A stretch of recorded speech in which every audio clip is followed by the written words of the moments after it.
Welcome to 360 Money Matters, where financial planners Billy and Andrew talk all things financial planning. This podcast aims to increase your knowledge and confidence with all things money. Each week, they will cover topics like wealth creation strategies, investment principles, creating passive income, paying off your debt faster, and much, much more, so you can live a life on your terms without limits.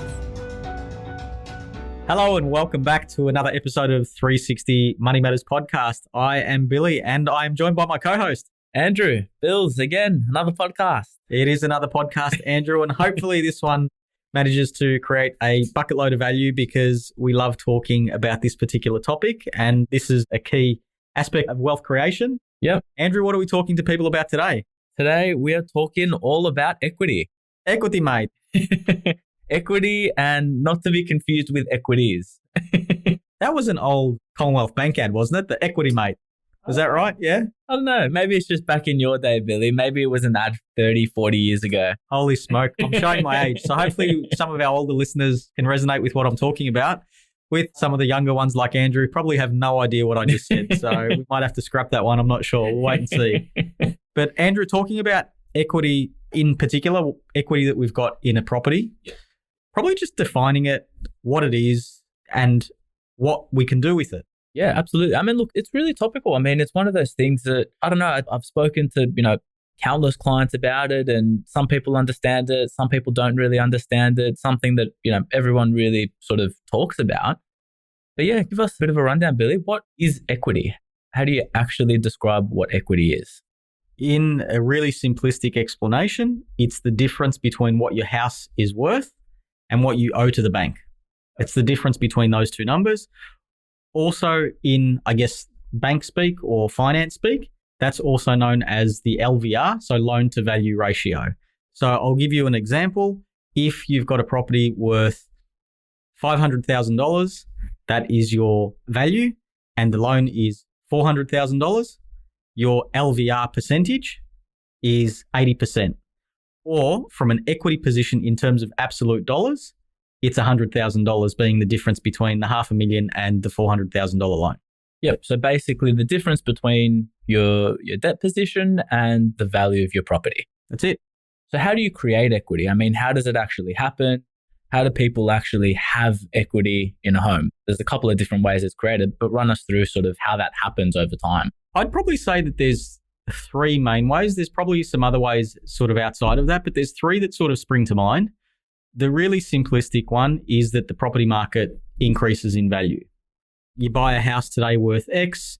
In 5 years' time, it's gone up in value because land has appreciated. More people want to live in that particular city or that particular suburb. So the value of the property has gone up.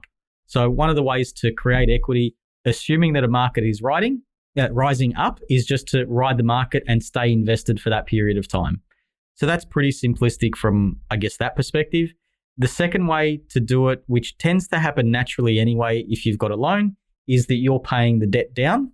So because you've got less debt than what you started with, you've got more available equity, or you own more of the house and the bank's mortgage represents a lower portion. That's probably the second way. Generally speaking, those first two happen at the same time. So you own the property, you hold it for a period of time, and over that period of time, you're also paying the debt down. And then the third way, which is also another way to do it, and really popular, probably from an owner-occupier perspective, is you create some cosmetic changes or some renovations to the property where you're actually improving the value of the property, and that increases the value of it. So that's probably three main ways that most people would be familiar with around creating equity with a property. You create equity in a property, the value of your property starts to increase in value in comparison to the debt, and hopefully the debt is going down. And what that creates, and sort of the whole context behind this podcast is, fantastic to have a property where your debt position is fairly low, your asset position is fairly high, but especially when it's an owner-occupied property, it's not doing all that much for you, because from a wealth creation side of things, yes, your asset position is increasing, but you're living and you're utilizing that asset. Unless you're willing to downsize, or unless you're willing to, capitalize on that equity in that sense, it's not doing a whole lot for you just sitting there and having that equity position, other than probably helping you sleep at night.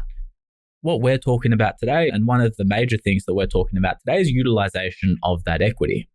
So how you utilize it, what it means to actually draw equity out. If in your example, Billy, if the property is worth $500,000 and the debt's worth $400,000, what do you do with that $100,000? Can you pull out the full $100,000? What's the purpose and benefit of having equity in a property? The first sort of point to start at is, okay, you've got equity in a property. How much of it can you draw out? Now, there's obviously a bit more to it than just looking at the LVR, but one of the most simplistic forms is, and for most people, you're looking at if your LVR is lower than 80%, most of the time you can draw equity out, provided that you meet serviceability and all of that stuff. Now, we will discuss, LVRs above 80%, but 80% is kind of the key metric. So let's use that same example that you were talking about, Billy, where a property is worth $500,000. And let's now say, okay, the debt is $300,000. What that means is at an 80% LVR, your debt position can be $400,000, right? But you're at $300,000. I'm not even going to try and work out 60% LVR. Good calculations. Well done. That's why we picked those numbers, Andrew, so they're nice and easy for you. Yeah, exactly right. Now, if you decide to draw equity on that property, what that means is that you can increase your debt to $400,000. And that $100,000 is there and available for you to be able to deploy that money where you see fit. Now, most banks will, ask about where you're using that money, what the purpose of it is, and all of that stuff. But what that means is that you can increase your debt position and use $100,000 for any investment purpose that you decide. Now, you can use it for another purpose, but obviously as financial advisors, we're encouraging to, obviously, if you're going to embark on something like this, do it for the purpose of expanding and growing your wealth. I might just apply this to a property sense, Andrew, because it's more so translatable and it's probably an easier example to understand. But first and foremost, I think pulling equity out of a property to try and fund a deposit to purchase another property is, and this is going to be a generalization, but it's how people grow their property portfolios. It's not like people are saving up, $100,000 or $200,000 every time they want to purchase a property. Some people may be doing it, but the vast majority of the time, in my experience, is people are using equity that they've got in a particular property to then purchase their next property. So using that example that you had before, you've got one property worth $500,000, you've got the debt that's worth $300,000. At an 80% loan to value ratio, you've got $100,000 of available equity. And I'll talk about mortgage insurance in a minute. But you take that $100,000, you use that as a deposit, and then you go and buy, and just to make the example easy, you go and buy another property worth $500,000. So you've put $100,000 down as your deposit, and you go and borrow the rest to complete the transaction. Over time, you'll have two properties, one that you live in and one that you rent out. Both of those, assuming that the property market continues to go up, both of those will continue to increase in value. At some particular point in time, you can repeat the process, withdraw the equity out of each or both of those properties, and then rinse and repeat and do it again. Now, that's understanding that, one, you can service the debt, and we'll talk about that in a minute as well too, but two, you also have the appetite to have that much debt as well. But in a really simplistic example, in my experience, that's how we found people have grown their property portfolios to buy the second and the third and the fourth property using the equity that they've got in their property to be able to use that as a deposit. Going back to the 80% example, so you can actually take out more money in equity above and beyond your 80% loan to value ratio. If you go above, and we've done a podcast on this previously, but if you go above 80% for the majority of the population, there are some industries and some professions that do get some exemptions, specifically, medical and legal in particular. They're allowed to go up to 90% loan to value ratio. But for the vast majority, it's 80%. And anybody that goes over 80% loan to value ratio has to pay mortgage insurance. So it's just one of those things that protects the bank. You're paying for an insurance policy to cover the bank in the event that, one, you can't meet your mortgage repayments, and two, if they sell the property, that they're left in a negative equity position. It's basically the insurance designed to cover that shortfall. So from that perspective, that's why people tend to gravitate more so towards the 80% loan to value ratio. But I guess of a recent example, because the property market has been increasing so aggressively, there could be a time and a place where rather than delaying your strategy until you can get enough equity in your property to get to the 80%, you actually pull the trigger earlier and you absorb and are prepared to pay for the lender's mortgage insurance just because it means getting into the property market faster. Absolutely. And so really what that means is that, and you can do it on both sides, right? So we're not only talking about the 90% in the initial, transaction about drawing equity out and the mortgage insurance that's associated with that, but on the purchase. So if you're purchasing the next property and the next property is going to be at 90% LVR, well, then you're also paying mortgage insurance on that property as well. Sometimes it's a calculation of, okay, do I pay the mortgage insurance on the increase? Do I pay the mortgage insurance on the purchase? Do I pay the mortgage insurance on both? And, what's going to result in a better outcome? Is it, get into the property market at a more rapid rate and more aggressively because the market's moving so quickly? Or is it, do I wait until, one or both of those properties are at 80% LVR? The other thing to kind of pull this back and start to look at it from the beginning of the process is most people, when you're purchasing your family home, you're looking at it purely from a lifestyle perspective.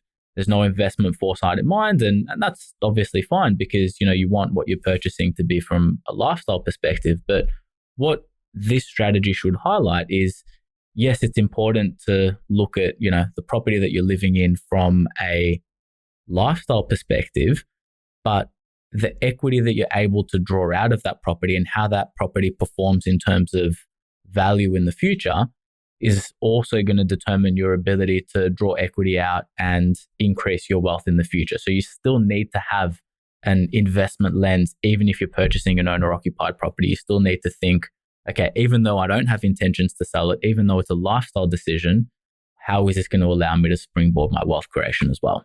Very well summarized, Andrew. Big consideration because getting that right at the start, let's put it into some context for our first home buyer listeners. What we're talking about would be perfect and ideal. The first time that you go and purchase your owner occupier, you can actually get into that type of property that you want. That's not always the case because your deposits generally tend to be smaller if you're a little bit younger. It's a generalization, but it tends to ring true. And I guess your income, so from a serviceability perspective, it's not as high as what it would be if you were in your career for longer. But yeah, completely recognize what you've just said. You're absolutely right that if we get that right, that can mean the difference between a fairly significant outperformance of sort of one strategy versus the other if you get the equity increasing in your first property at a rapid rate rather than a lower rate. So yeah, absolutely getting that first one right, I think is absolutely critical. Determining the equity position, in a really simplistic sense, you get an understanding of what your property is worth. Maybe you talk to the local real estate agent. They can give you an idea. Maybe you can look at some comparable sales in the particular suburb that you're in of a similar sort of property. But the only way to do it properly and officially as part of the lending process is the bank will come out and value your property. So you may turn around and think your property is worth a certain amount. I mean, look, if it's close enough, that's probably good enough in this instance and this context that we're talking about. But the only real way to do it is get the bank to value it. And once again, how the bank values it versus how it results in if you took it to auction around what your property is worth can potentially be two separate things. So we need to have a realistic lens over the top. But in terms of what your equity position is and determining that, as part of this process, you're going to need to go to the lender anyway to release that equity. They're going to value the property and they're going to tell you what it's worth at that particular point in time. I do think that it's important to note as well that, the vast majority of times, banks are going to be more conservative in terms of their valuations than what anyone else will be. Most people will think that, not think, but if you take a property to market, if you take a property to a real estate agent, the lens that's looked at is, what's the maximum that we can extract from this property? Whereas the bank is really looking at a fire sale and the minimum value of the property. So making sure that, your estimates are conservative. You're not getting a bank valuation, but the best way to do it is, look at a bank valuation in terms of what the value of the property is and use that as a calculation in terms of your own equity position. The other thing that's going to be a potential limitation to this strategy is the serviceability side of things. When a bank is lending out, funds for a property purchase or for an equity release, what they're doing is they're looking at, yes, the LVR, that 80%, 90%, sometimes even higher than that in terms of the loan to value ratio. But what they're also looking at is your ability to service the mortgage and your ability to repay the mortgage. So if your income is not at the level that the bank wants it to be in terms of your overall debt position, if you've got other large expenses, that's going to impact your ability to be able to draw equity out. So just because you have equity from an LVR perspective, what you also need to look at is making sure that, you're engaging with, your banker, your mortgage broker, or whoever the professional is that's doing the loan side of things. And you're determining, okay, how much of that equity can I actually release? And how much of it, even before you release that equity, how much am I going to be able to purchase for? You don't want to pay mortgage insurance, increase to 90%, and then realize that, hey, I've got the equity there, it's available, but I can't purchase something else because my serviceability doesn't match, because all of a sudden you've paid mortgage insurance for no reason, in essence. Yeah, no, well said. That's a really common example, especially when we've seen such a large increase in property prices. The amount of times that I've heard people turn around and say, oh, but my property is worth $2 million. So giving me $500,000 worth of an equity release to purchase an investment property should be a no-brainer because, the security that the bank have got is so great. And it makes sense conceptually, but there's two things that the bank need. Well, multiple things that the bank need, but primarily two things that a bank or a lender will need when they're determining whether or not to lend money. The first one is the security position, so coming back to the loan to value ratio. But the second thing is, which is the one that you're alluding to, Andrew, and talking about that's always overlooked, is a client's ability to service the loan. And that's where I guess people tend to get stuck, because the deposit, the loan to value ratio, the equity position is black and white. It's known. Most of the time, I've got $100,000 in the bank, or I've got $100,000 available in equity, or whatever it may be. That's how much I can put down as a deposit. Then can I service is based on income, expenses. From an investment property perspective, if that's where you're deploying the money, they'll also take into consideration the rental income that you're going to get, albeit they're going to shade out probably that rental income. They're going to shade it out by 20%. So they'll only recognize 80% of that. And that's just because, tenants come and go, and sometimes there's gaps in between tenancies and stuff like that. But yeah, serviceability is always a big one that seems to trip most people up. That's the one that you need to watch out for. But if you are dealing with a mortgage broker who knows their stuff, it should be something that you're crystal clear about when you're going through that process. And we'll talk about sort of the three-pronged approach around the refinance, increase and purchase, which seems to be the strategy that a lot of our clients deploy in order to get into an investment property. Andrew, run us through that one. Really, perfectly summarizes exactly, what we've been talking about and what we've been alluding to over the last, 10 minutes in this podcast is you refinance your existing property. So in that example that we're talking about, you've got a $300,000 debt, property is worth $500,000. Assuming that, you can service and everything's going to be, what you can actually purchase as well, you draw out $100,000 worth of equity. So you refinance, draw out that equity. Now, depending on the bank or depending on, the lender will determine how that equity is released. But a lot of the times what will happen is your debt position will increase by $100,000. And in addition to that, you'll have $100,000 sitting in an offset or a redraw account that's there and available for you to use as a deposit on the next property. You then engage with, or at the same time have already engaged with your mortgage broker or your lender, and you use that $100,000 as a deposit on the next property. You're refinancing, you're increasing your debt position, and you're using those funds to purchase the next property. Hence, refinance, increase, purchase. Bit of a plug-in for, our mortgage broker friends out there. I think that especially when you're embarking on something like this, it is important to engage with a broker that has the ability to look at, multiple lenders. Just because you're with one lender at the moment doesn't mean, so you can refinance and increase with that same lender, but you may not meet the requirements for serviceability with that lender. So you may need to have two separate lenders. it may be more beneficial to refinance to a different lender and increase there and then use the purchase with that same lender. So having the ability, for someone to be able to recommend more than just the one product that they're working for is only going to make this process easier and hopefully more beneficial at the end of the day. Well said, Andrew. Really well said. And that seems to be the way that it happens. You have equity in your property, refinance, increase it, and purchase a new one. Probably the other thing that we haven't mentioned, I guess we kind of assumed that it's in there as part of the purchase cost, is obviously stamp duty considerations as well too. That may be covered in the increase amount that you get when you do your equity release, or it may be some of the own funds that you've got, your own savings that you contribute towards the purchase itself. And we've been talking about this in a property context and deploying the equity release plus new money into a new property, an investment property in this instance. You can also do the same equity release and invest in an investment portfolio. So from a lending perspective, if the proceeds are being used towards an investment purpose, lenders feel comfortable with that. So it doesn't necessarily need to be property. You could take, in that hypothetical example that we were using before, you can take that $100,000 of equity and go and invest it in the stock market. That's perfectly okay, and that's perfectly accepted from a lender perspective as well too. And sort of throwing back to our podcast a couple of weeks ago, I think it was, around the cash flow and the deductibility of income producing interest that you pay. Debt Recycling Podcast. Listen to it. It's magic. Absolutely. It's magic. It'll change your life. In both of these instances where we're using the equity release and any new money that you borrow to invest in an income producing asset, that will also make the interest that's payable on the loan tax deductible as well. So from a cash flow perspective, that will help out further down the track. Like Andrew said, go back and listen to the Debt Recycling Podcast because that summarizes it nicely. But yeah, just pointing out that we can also deploy the funds that we do get out of the property.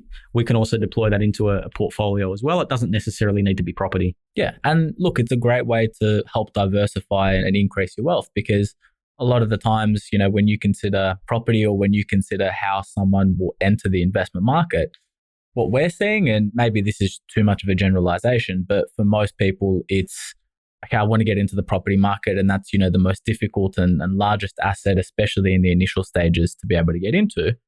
Then it becomes a difficult scenario of, okay, I've gotten into the property market, I'm living in that property, I'm making mortgage repayments. Well, how on earth do I, save up either another deposit for another property, or what Billy's talking about, how do I save up funds in order to be able to diversify my wealth and invest in, a portfolio of managed funds and shares and ETFs and all of that stuff?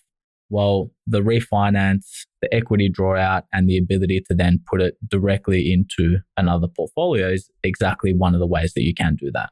You then have exposure to a different asset class, a variety of assets, as, any decent financial advisor will talk about. You want to diversify your investments as much as you possibly can, and this gives you the ability to do so.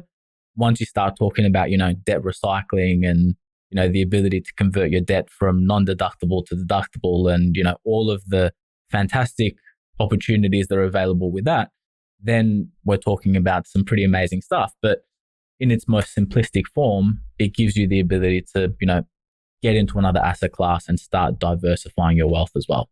Great. Thanks, Andrew.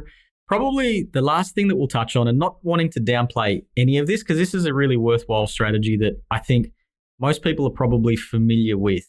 A lot of Australians have grown their wealth and managed to get into their next property using this strategy, but probably just highlight some of the risks associated with this strategy. It sounds simplistic in nature, and I've always found it quite interesting that people would be prepared to sign on the dotted line to go and borrow an extra $400,000 or $500,000 or $600,000 from a lender or a bank if it means purchasing a property. And I've always found it very fascinating that the comfort levels around taking on a huge amount of debt, people feel really comfortable with it. And I think that's because we understand, generally, society understands property as an asset class and how that tends to work. But it's probably the two things that I want to point out is you need to be comfortable with the level of debt that you're taking on. We throw away these numbers of 600,000 and 500 and 400, but it is real debt. You do need to pay it back. There's a time frame of usually 30 years. You need to make those those repayments month in, month out. and make sure that you do that consistently. Otherwise, you risk of defaulting. But I can't downplay the fact that there's real money and you need to get an understanding of the risk involved if things do go pear-shaped. You lose a tenant, property market goes down, whatever it may be. But that's probably the one thing associated with that. And also the cash flow requirements, probably the second thing, and even a bigger consideration in my mind, knowing what you're going to need to pay month in, month out across, in the original example that we're using, across both the properties that you own. What are the cash flow implications? And then that ties into the broader financial planning conversation around risk mitigation strategies, cash reserves, contingency plans, and so on and so forth.